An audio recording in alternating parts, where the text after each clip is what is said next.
to Relax Recipes. இன்றைக்கி நம்ம என்ன ரெசிபி பார்க்க போகிறோன்னா பால் அல்வா. நிறைய பேக்கரியில் மில்க் கேக் அப்படின்னு சொல்லிட்டு வச்சுருப்பாங்க. சூப்பரான டேஸ்ட்டாக இருக்குங்க. அதை தான் நம்ம இன்றைக்கி வீட்டில் செய்ய போகிறோம். கொஞ்சம் டைம் எடுத்துக்கிற வேலை தான், ஆனால் ரொம்ப சுலபமான ரெசிபி. நீங்கள் நம்ம சேனலுக்கு புதுசு, இப்போ தான் first time relax recipes video பார்க்குறீங்கன்னா மறக்காமல் சப்ஸ்கிரைப் பண்ணிக்கோங்க. கீழே உள்ள பெல் பட்டனையும் ப்ரெஸ் பண்ணிக்கோங்க. அப்போ தான் நம்ம சேனலில் வீடியோக்கள் போட்ட உடனே உங்களுக்கு நோட்டிஃபிகேஷன் கிடைக்கும். வாங்க இப்போ எப்படி பண்ணலான்னு பார்க்கலாம். நான் இன்றைக்கி 1 லிட்டர் அளவுக்கு பால் எடுத்துருக்கேன். நல்ல கட்டியான பாலை எடுத்துக்கோங்க.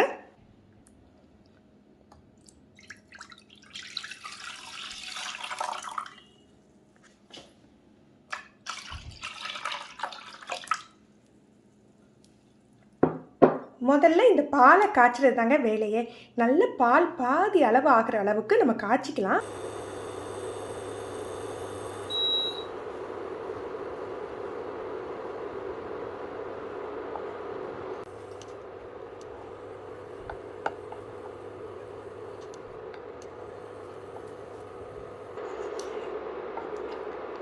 பால் நல்ல பாதி அளவுக்கு கெட்டியாயிடுச்சு.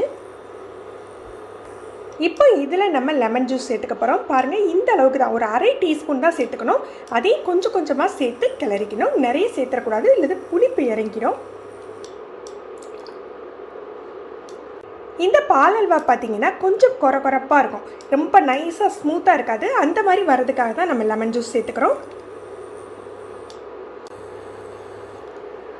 பால் திரிஞ்ச மாதிரி வர ஆரம்பிச்சிட்டு, இன்றைக்கி நான் ஒரு சின்ன எலுமிச்சம்பழத்தில் பாதி அளவு பிழிஞ்சிருக்கேன். 1 லிட்டர் பாலுக்கு உங்களுக்கு அது கரெக்டாக இருக்கும்.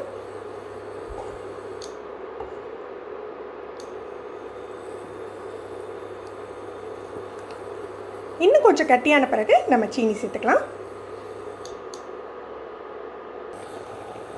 அது ரெடியாக வரதுக்குள்ளே நம்ம எந்த பாத்திரத்தில் செட் பண்ணுவோமோ அந்த பாத்திரத்தில் லேசாக நெய் தடவி வச்சிடலாம். ஓரங்கள்லேயும் அடிப்பாகத்துலேயும் நல்லா நெய் தடவிக்கோங்க. அப்போ தான் செட் ஆன பிறகு எடுக்கிறதுக்கு ஈஸியாக இருக்கும். நல்ல கட்டியாக இருக்குது. இப்போ இதோட கலர் பார்த்திங்கன்னா நல்ல சந்தன கலராக இருக்குது. இப்போ இந்த ஸ்டேஜில் நம்ம சீனி சேர்த்துக்கலாம். நம்ம பாலை கட்டியாக்கி பண்ணுறதுனால ஏற்கனவே இதில் இனிப்பு டேஸ்ட் இருக்குங்க. சீனி வந்து ரொம்ப கம்மியாக தான் சேர்த்துக்கணும். 1 லிட்டர் பால் எடுத்துருக்கோம் இல்லையா, அதுக்கு ஒரு 75 கிராம் சீனி கரெக்டாக இருக்கும். கொஞ்சம் இனிப்பு அதிகமாக வேணுங்கிறவங்க 100 கிராம் சீனி சேர்த்துக்கோங்க. இதை மொத்தமாக சேர்த்துறாமல் கொஞ்சம் கொஞ்சமாக சேர்த்து கிளறிக்கோங்க. நம்ம சீனி சேர்த்தாக்கில் இலகி கொடுக்கும். அப்படியே அடுப்புலேயே போட்டு வச்சுருந்தீங்க அப்படின்னா உங்களுக்கு கட்டியாகி வந்துடும்.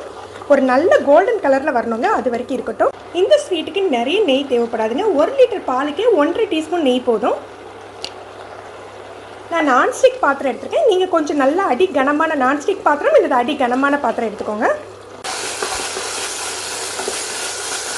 நல்லா புரள ஆரம்பிச்சிட்டு, ஆனால் இன்னும் கொஞ்சம் கோல்டன் கலர் வரணுங்க, அந்த ஸ்டேஜ் வரைக்கும் இருக்கட்டும். பாருங்கள், நல்ல கோல்டன் கலர் வந்துட்டு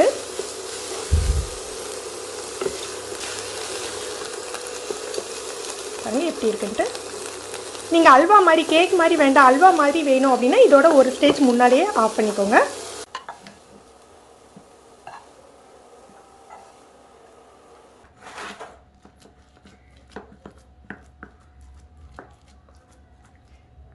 இந்த மாதிரி நல்லா செட் பண்ணிவிட்டு ஒரு ஃபாயில் பேப்பர் வச்சு இதில் ஒரு டைட்டான மூடி வச்சிடணும்.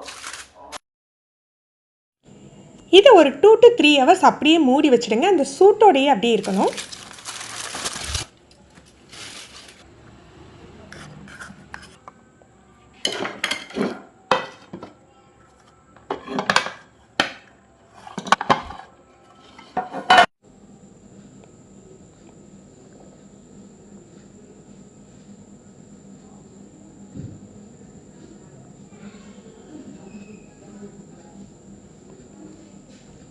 நம்ம மில்க் கேக் நல்லா செட் ஆகிட்டு, நம்ம அந்த சூட்டோட மூடி வச்சுருந்ததுனால இந்த மாதிரி டெக்ஸ்சர் இருக்குங்க. நம்ம வந்து லெமன் புளிஞ்சதுனால நல்ல கொரன்னு நல்ல வாயில் போட்டாலே கரையிற மாதிரி சூப்பர் டேஸ்ட்டாக இருக்கும். நீங்களும் இந்த ரெசிபி ட்ரை பண்ணி பாருங்கள். எப்படி இருந்ததுன்னு கமெண்ட் பண்ணுங்கள். இந்த வீடியோ உங்களுக்கு பிடிச்சிருந்ததுன்னா லைக் பண்ணி ஷேர் பண்ணுங்கள். தேங்க்யூ.